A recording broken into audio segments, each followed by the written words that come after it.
சிந்தனையில் ஒரு பெரிய மாற்றத்தை ஏற்படுத்துறார். நான் உடன்படுறேன். திரு விஜயகாந்த் மாதிரி பல உருப்படியான விஷயங்களை செஞ்சவர் யாருமே கிடையாது.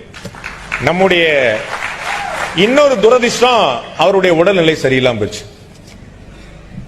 இன்னைக்கு ஒன் நேஷன் ஒன் ரேஷன் அப்படின்னு சொல்றாங்களே, இதற்கான விதையை 2006 14 வருஷம் முன்னாடி போட்டது விஜயகாந்த் அவர்கள். தமிழ்நாட்டில் வீடு தேடி ரேஷன் வரும் சொன்னவர். நீங்க எங்க இருக்கிறீங்களா, ஒரே ரேஷன் கார்டு தமிழ்நாடு முழுக்க செல்லும். உங்க டிரைவிங் லைசன்ஸ் தமிழ்நாடு முழுக்க செல்லுமா? உங்க ஆதார் கார்டு தமிழ்நாடு முழுக்க செல்லுமா? ஏன் ரேஷன் கார்டு மட்டும் தமிழ்நாடு முழுக்க செல்லக்கூடாது?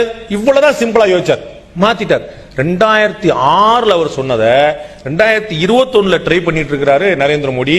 2020 எங்க அண்ணன் எடப்பாடி பழனிசாமி வந்து அதையே வச்சுட்டு டோர் டெலிவரி காசு கொடுத்தார். ரேஷன் கடைக்கு வேற நினைச்சாங்க, ரேஷன் கடையில வந்து 1000 ரூபாய் கொடுக்குற 2000 வீடு வீடா போய் கொடுத்தார். இது அன்னைக்கே சொன்னார் விஜயகாந்த். அது மாதிரி நிறைய உருப்படியான விஷயங்கள்.